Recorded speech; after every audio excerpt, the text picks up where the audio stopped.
ওই যে 21শে আগস্টের সরি 21শে নভেম্বর যে সেনাকুঞ্জে যে জিনিসটা হয়েছে, ওইটাই কিন্তু ব্যালেন্স অফ পাওয়ারটাকে চেঞ্জ করে দিয়েছে। আমরা দেখেছি যে ম্যাডাম খালেদা জিয়াকে সেনাবাহিনী যেভাবে তার বাসা থেকে উচ্ছেদ করেছে, এটাই হলো ইতিহাস। যে উনি আবার আহ, তাকে দাওয়াত দেওয়ার জন্য একজন জেনারেল তার ওয়াইফ সহ তার বাসায় গিয়ে দাওয়াত দিয়ে আসছে। উনি যখন আসছে তখন তাকে ফ্যানফেয়ার বিউগলের মাধ্যমে তাকে ইয়া করা হয়েছে। এটা হচ্ছে আল্লাহর বিচার, এবং এইটাই কিন্তু ব্যালেন্স অফ পাওয়ারটাকে টিল্টেড করে দিছে। বাট এই 22টা নাম বের হওয়ার পরে তারা একটা মরণ কামড় দেওয়ার চেষ্টা করতেছে উইথ দোজ ব্যাড অ্যাপল। গুম খুন কমিশন, আমি বলবো এখন পর্যন্ত they are doing the fantastic job. এবং তারা যে নামটা বের করেছে, এবং they are blood in pipeline, তারা ভালো মতো জানে যে তারা পাইপলাইনে আছে, এবং তারা আসলে যদি সেনাবাহিনী মানে বা মার্শাল ল হয়, এই লোকগুলা মাপ পেয়ে যাবে। এই লোকগুলাকে মাপ প্লাস হচ্ছে ফিউচারে এই সেনাবাহিনী যদি ক্ষমতা আসে তখন একটা গ্রাউন্ড তৈরি হবে হয়ে, এবং দেখবেন যে মানে বিএনপি এখন কি করতে চায় না, তারা দেখবেন যে তারা তো মনে করছে তারা পাওয়ারে আসবে। এই মার্শাল ল যদি আসে, আপনি 4 থেকে 5 বছরের মধ্যে আপনি কোনো নির্বাচন পাবেন না, কারণ ইন্ডিয়া এবং আওয়ামী লীগ চাবে এই সময়টা তারা ইউজ করবে অর্গানাইজ করার জন্য। এবং এট দ্য এন্ড এই জিনিসটা মানে বাংলাদেশের যে বিপ্লবটা হচ্ছে এটা ফেলিউর হয়ে যাবে। সো আমি বলতে চাচ্ছি যে আমাদেরকে এই ট্র্যাপে পা দেওয়া যাবে না। আমি মনে করি যে যে গোয়েন্দা সংস্থার যে চেঞ্জ গুলা দরকার, আমার উচিত প্রফেসর ইউনুস ইমিডিয়েটলি গোয়েন্দা সংস্থাগুলোকে একটু জাস্ট সাফল করলেই তারা ইনফরমেশন গুলো পাবে, এবং এই আন্দোলন দমন করা 1-to-1 ব্যাপার। আপনি কি মনে করছেন এই যে গত 16 বছর এই গোয়েন্দা সংস্থাগুলা প্লাস আওয়ামী লীগ কিভাবে এই বিএনপি জামাত এই এই বিরোধী দল এগুলোকে মতামত গুলোকে ইয়া করেছে? They got the device. তারা তাদের গোপন, তাদের ফ্যামিলি থেকে শুরু করে তাদের যত ধরনের আকাম কুকাম যত সবার কিছু জানে, এবং দে আর ব্ল্যাকমেল, সামটাইমস তাদেরকে নিয়ে ক্রস ফায়ার করে দিছে।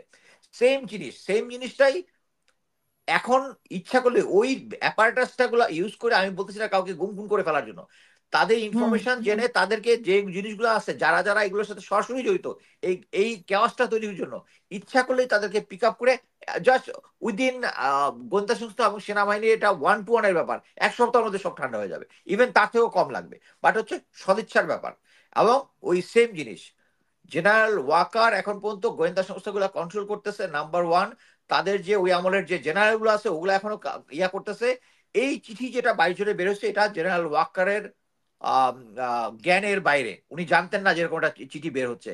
বাট উনি জেনারেল ওয়াকার গুম কমিশনের সাথে একটা নেগোসিয়েশনের চেষ্টা করেছিল এই চিঠিটা যেন ক্যান্সেল করে দেওয়া।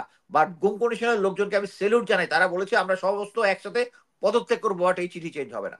সো আমি মনে করি যে তার মানে এই জেনারেল ওয়াকার বিপরীতে কাজ করছে। জি ক্লিয়ার, আওয়ামী ক্রিস্টাল লীগের ক্লিয়ার। এখানে এখানে কোনো গ্যাপের কোনো কিছু নাই, ক্রিস্টাল ক্লিয়ার। কারণ দেখেন উনি সমস্ত কয়েকজন জেনারেল যাদেরকে আউট করেছেন, এবং 9 ডিবের জিওসি ডিজি বিজিবি ঢাকার ব্রিগেড কমান্ডার গুলো এগুলো চেঞ্জ করে, এগুলো সব আওয়ামী লীগ আছে এখনো। এগুলো সব এখন আওয়ামী লীগ আছে। এখন যদি জরুরি অবস্থা ঘোষণা করা হয়, ঢাকার কন্ট্রোল নিলেই মানে হচ্ছে বাংলাদেশের কন্ট্রোল। আর আওয়ামী ঢাকার লীগের কন্ট্রোল নিয়ে যাওয়ার পরেই সব আওয়ামী লীগের কন্ট্রোলে চলে আসবে। এবং এইটাই হচ্ছে এই যে গন্ডগোল পাকানো ওগুলার স্ট্রেংথ। এই জিনিসগুলো চেঞ্জ করলেই সমস্ত কিছু সিচুয়েশন ইয়া হয়ে যাবে। আর আমি বিশ্বাস মানে করি মার্শাল ল হলেই সব এই আপনি সমস্যার দেখবেন মার্শাল লটা যদি হয়, দেখবেন সব ঠান্ডা হয়ে গেছে। ওয়াইরাস তার মানে মূলগতভাবে এগুলার ইন্ধন দিচ্ছে আওয়ামী লীগই দিচ্ছে কোনো না কোনো ভাবে কারেক্ট, কারেক্ট, সবকিছু। কারেক্ট। এবং এটা আমরা যত তাড়াতাড়ি বাট একটা জিনিস আমি বলি, ওই যে 21শে আগস্টের সরি 21শে নভেম্বর যে সেনাকুঞ্জে যে জিনিসটা হয়েছে, ওইটাই কিন্তু ব্যালেন্স অফ পাওয়ারটাকে চেঞ্জ করে দিয়েছে। আমরা দেখেছি যে ম্যাডাম খালেদা জিয়াকে সেনাবাহিনী যেভাবে তার বাসা থেকে উচ্ছেদ করেছে, এটাই হলো ইতিহাস। যে উনি আবার আহ, তাকে দাওয়াত দেওয়ার জন্য একজন জেনারেল তার ওয়াইফ সহ তার বাসায় গিয়ে দাওয়াত দিয়ে আসছে। উনি যখন আসছে তখন তাকে ফ্যানফেয়ার বিউগলের মাধ্যমে তাকে ইয়া করা হয়েছে। এটা হচ্ছে আল্লাহর বিচার, এবং এইটাই কিন্তু ব্যালেন্স অফ পাওয়ারটাকে টিল্টেড করে দিছে।